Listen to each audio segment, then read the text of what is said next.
Ó Mãe Santíssima, intercedei por nós para que possamos bem compreender os ensinamentos de vosso Divino Filho, nosso Senhor e Salvador Jesus Cristo, e as explicações dos pais da Igreja. Ó Virgem Imaculada, ofereço-vos este trabalho e peço que abençoais aqueles que o ouvirem, e que seja para a maior honra e glória de Deus. Amém. Senhor onipotente, purificai o meu coração e os meus lábios. Vós, que purificastes os lábios do profeta Isaías com carvão em brasa, e dignai-vos, por tal modo, purificar-me com a vossa misericórdia, para que possa dignamente anunciar o vosso santo Evangelho. Por Jesus Cristo nosso Senhor. Amém. Senhor, abençoai-me. Que o Senhor resida no meu coração e nos meus lábios, para que anuncie digna e convenientemente o seu Evangelho. Amém. Evangelho de Nosso Senhor Jesus Cristo, segundo São João.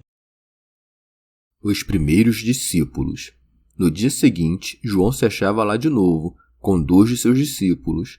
Ao ver Jesus que passava, disse: Eis o Cordeiro de Deus. Os 2 discípulos ouviram-no falar e seguiram Jesus. Jesus voltou-se e, vendo que eles o seguiam, disse-lhes: Que procurais? Disseram-lhe: Rabi, que traduzido significa mestre, onde moras? Disse-lhes: Vinde e vede. Então eles foram e viram onde morava, e permaneceram com ele aquele dia. Era a hora 10ª aproximadamente. André, o irmão de Simão Pedro, era um dos 2 que ouviram as palavras de João e seguiram Jesus. Encontra primeiramente seu próprio irmão Simão e lhe diz: Encontramos o Messias, que quer dizer Cristo. Ele o conduziu a Jesus. Fitando-o, disse-lhe Jesus: Tu és Simão, filho de João, chamar-te-ás Cefas, que quer dizer pedra. Comentários dos Pais da Igreja. São João Crisóstomo. E porque talvez muitos não prestassem a devida atenção no quanto dizia João, chama-lhes atenção novamente. No dia seguinte, João se achava lá de novo, com 2 de seus discípulos. São Beda. Estava novamente lá porque havia se exaltado ao cimo da virtude, de onde já não poderia ser derribado por nenhuma tentação. Achavam-se junto dele seus discípulos, porquanto seguiam-lhe os ensinamentos, os corações inamovíveis. São João Crisóstomo. Mas por que João, em vez de percorrer toda a Judéia a anunciar Jesus, queda-se às margens do Jordão, esperando que o Salvador fosse até ele para só então apontá-lo? Porquanto cuidava das obras de Nosso Senhor, dariam dele boa prova. Considera, ademais, como essa atitude foi de amparo à edificação das almas. Tendo João Batista iniciado uma pequena faísca, seguiram-se grandes chamas. Se alguém tivesse percorrido a Judéia a anunciar Jesus, o acusaríamos de agir por motivos humanos, e sua prédica haveria de suscitar 1001 suspeitas. Por essa razão, os profetas e apóstolos anunciaram Jesus Cristo enquanto este não era presente. Os primeiros, antes de que encarnasse, os segundos, depois que ascendeu ao céu. Nota como João testemunha não só com a boca, senão também com os olhos. Ao ver Jesus que passava, disse: Eis o Cordeiro de Deus. Eufilacto Diócrida. Vendo Jesus, isto é, como a expressar pelo olhar o amor e a admiração que tinha pelo Salvador. Santo Agostinho. João era amigo do esposo e não buscava a própria glória, senão que dava testemunho da verdade. Por isso, não retinha junto de si seus discípulos e não os impedia de seguir ao Senhor. Ao contrário, é ele mesmo que lhes mostra quem devem seguir. Eis o Cordeiro de Deus. São João Crisóstomo. João não lhes falava por longos discursos, porquanto não tinha senão uma coisa em mente: conduzi-los à união com Jesus Cristo. Sabia que, quanto ao mais, não tinham necessidade do seu testemunho. Por que, todavia, não se dirigia a seus discípulos privadamente, mas proclamando em público: Eis o Cordeiro de Deus? Ora, porque desta maneira a resolução de seguir a Jesus Cristo, formada a partir da prédica pública, haveria de se fortalecer e ficar mais constante. Ademais, eles seguiam ao Salvador não para obsequiar seu mestre, mas porque buscavam o próprio benefício. Observe-se que o precursor não os exortava.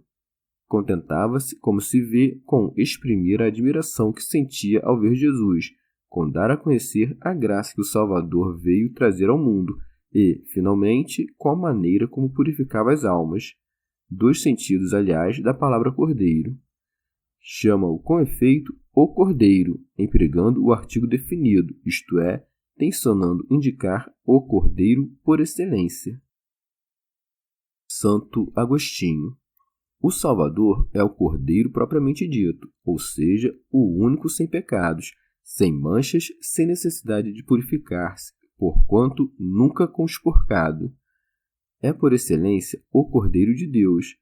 Pelo derramar de seu sangue são homens resgatados. Cordeiro põe medo aos lobos, imolado matou o leão. São Beda. Ainda é assim chamado porque haveria de nos legar, como dom gratuito, seu velocino, com o qual logramos tecer-nos as vestes nupciais, isto é, quis nos deixar exemplos tirados de sua vida para nos comunicar o ardor da caridade. Alcuino. Em sentido místico, João detém-se, isto é, a antiga lei encontra seu término, e Jesus chega a trazer a graça do Evangelho, de que dava testemunho a mesma lei, e ia passando a fazer discípulos. São Beda. Esse passar de Jesus figura a divina economia da encarnação, pela qual Nosso Senhor se dispôs a vir até nós a nos dar o exemplo de vida. Alcuino. Tendo os discípulos de João escutado o testemunho de seu mestre, isto é, de que Jesus era o Cordeiro de Deus, tornaram-se dóceis a seus conselhos e passaram a segui-lo. São João Crisóstomo. É para notar que quando o precursor dizia o que há de vir depois de mim é mais do que eu, e ao qual eu não sou digno de desatar a correia das sandálias, não lograva ganhar a ninguém. A partir do momento, porém, que se põe a falar da humildade da encarnação dizendo Eis o Cordeiro de Deus, então muitos passam a segui-lo, porque há quem se sinta menos atraído a Deus por altas considerações sobre sua natureza divina do que pela exposição de sua bondade e amizade e de quanto faz para nos salvar. Advirta-se aqui também que quando João Batista fala deste teor dizendo Eis o Cordeiro de Deus, Jesus não lhe responde. Com efeito, segundo o uso da época, o esposo devia quedar-se silente enquanto outros conduziam a esposa até ele, pondo-a em suas mãos para que dela disponha. Deste modo, quando Jesus Cristo vem a esposar a igreja, nada diz. João Batista, amigo do esposo, achega-se-lhe só e entrega-lhe a mão direita da esposa, isto é, por meio de sua prédica, como que lhe põe em mãos as almas dos homens, os quais, uma vez acolhidos por Jesus, não tornam a João. Há ainda um outro ponto a ser sublinhar. Na cerimônia das bodas, não é a noiva que busca o esposo, mas ele que alegremente busca-lhe a ela, ainda que se trate do filho de um rei a desposar uma reles escrava. E por igual modo aqui, a natureza humana não subiu aos céus, mas o Filho de Deus que desceu a encontrá-la e conduzi-la à casa do Pai. Essa em questão que havia outros discípulos de João que não somente não seguiram Jesus, senão também o invejavam.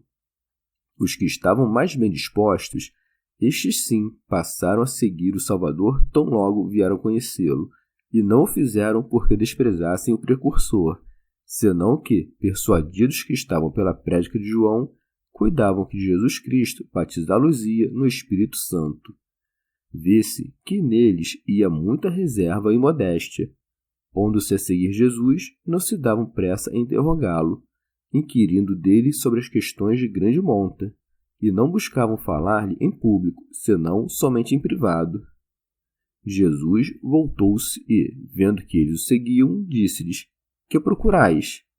Disto colhemos que, quando pomos por obra boas ações, Deus nos dá ocasião de salvação. E interroga-os não porque buscasse saber, senão porque tencionava tornar a relação algo mais familiar, inspirar-lhes confiança e mostrar-lhes que são dignos de o escutar. Teofilacto Diócrida. Nota aqui como Nosso Senhor volta-lhes o rosto e lhes lança a vista. Com efeito, quem não segue, isto é, não se põe a fazer boas obras, não logra mirar-lhe o rosto nem entrar em sua casa. Alcuíno. Estes 2 discípulos, portanto, seguiam Jesus com o fito de vê-lo, contudo, não logravam fazê-lo. Assim, o Salvador volve-se e, descendo, por assim dizer, das elevadas alturas de sua majestade, dá seu rosto a contemplar. Orígenes. Depois de ter João testemunhado a Jesus em 6 ocasiões diversas, cessa de fazê-lo, e Jesus, como a produzir um 7º testemunho, pergunta-lhes: Que procurais? São João Crisóstomo. Nestes 2 discípulos, muito se vê do amor por Jesus Cristo, e isto não somente porque se deram pressa em segui-lo, senão também porque lhe dirigiram as palavras nestes termos. Disseram-lhe: Rabi, que traduzido significa mestre, onde moras? Jesus, neste ponto, ainda não os havia ensinado coisa alguma, e mesmo assim chamam-lhe por nome mestre, porque desejavam ser contados entre os seus discípulos e para lhe dar a conhecer o motivo por que reconceberam segui-lo. Orígenes. Convencidos pelos testemunhos de João, os 2 discípulos, por meio dessa pergunta, reconhecem Jesus como doutor e exprimem o desejo de conhecer a casa do Filho de Deus. Alcuíno. E note-se que não foram movidos por uma curiosidade superficial, porquanto buscavam conhecer-lhe a casa com o fito de penetrar o secreto de seu discurso, poder visitar-lhe mais frequentemente e acolher uma instrução mais perfeita. Em sentido místico, porém, estão a perguntar-lhe em que almas habita, a fim de que, imitando-lhes o exemplo, logrem também alcançar a mesma graça. Ou, de outro modo, como perguntaram-lhe onde morava, isto é, quando meditamos dentro de nós na encarnação, devemos pedir-lhe com insistência que nos mostre sua morada eterna. Jesus, a aprovar-lhes a intenção, replica: Disse-lhes: Vinde e vede. Como a dizer: Minha morada não pode ser apreendida por meio de um discurso, senão por obras. Vinde, pois, com fé e obras, e vereis com inteligência. Orígenes. Quando lhes diz vinde, está em realidade os convidando à ação. Com vede, porém, refere-se à contemplação. São João Crisóstomo. De fato, Jesus não lhes fala de sua casa nem do lugar que habita, mas os chama a segui-lo. Não diz o Salvador: ainda não é chegada a hora, só amanhã havereis de saber o que desejais. Mas fala-lhes como amigos e familiares. Contudo, como conciliar esta passagem com isto de Mateus? O Filho do Homem não tem onde reclinar a cabeça. Este último dizer significa simplesmente que Jesus não tinha uma casa sua, e não que não morasse em lugar algum. Eis porque ajunta o evangelista. Então eles foram e viram onde morava, e permaneceram com ele aquele dia. Por que motivo ficaram, não o explica o evangelista, pois que com ele é óbvio que foram aprender. Santo Agostinho. Que tempo feliz não passaram! Edifiquemos em nossos corações e façamos uma casa digna do Senhor, para que nos venha visitar e instruir. Teofilacto Diócrida. Não sem propósito, o evangelista indica a hora do acontecimento. Era hora 10ª aproximadamente. Com isto, ensina os doutores e discípulos a não fazerem caso do adiantado da hora quando estiverem a se aplicar ao estudo da doutrina. São João Crisóstomo. Eles demonstravam grande desejo de conhecer, porque não se incomodaram com o adiantado do dia, que já se caminhava para o pôr do sol. A maior parte dos homens, escravos que são das demandas da carne, não consegue, no tempo que se segue às refeições, aplicar o espírito às coisas necessárias, porque pesa-lhes o corpo à conta do alimento. Este, porém, não era o caso de João Batista, que formara aqueles discípulos e que era mais abstêmio no entardecer do que nós o somos pelas manhãs. Santo Agostinho. A 10ª hora aqui também simboliza a lei, vazada em 10 mandamentos. Era chegado o tempo em que a lei acharia pleno cumprimento no amor. Com efeito, os judeus não lograram fazê-lo porquanto agiam com temor. Na hora 10ª, pois, Nosso Senhor é chamado de Mestre, porquanto o verdadeiro mestre da lei não é senão seu próprio autor. André, o irmão de Simão Pedro, era um dos dois que ouviram as palavras de João e seguiram Jesus. São João Crisóstomo. Por que razão o evangelista não nos deu a conhecer o nome do outro discípulo? Alguns cuidam que este outro era o mesmo São João Evangelista, outros, porém, que não era ninguém de vulto e que, portanto, de nada nos serviria saber-lhe o nome. E mais ainda, o evangelista também não deu a conhecer o nome dos 72 discípulos. Alcuino. Pode-se dizer também que esses 2 discípulos eram André e Filipe. São João Crisóstomo. André, quando aprendera de Jesus, não reteve para si e de pronto saiu a encontrar seu irmão para que também tomasse parte da boa nova. Encontra primeiramente seu próprio irmão Simão e lhe disse: encontramos o Messias, que quer dizer Cristo. São Beda. E nisto consiste o encontrar o Senhor, afervorar-se no amor de Cristo e pôr grande cuidado na salvação dos irmãos. São João Crisóstomo.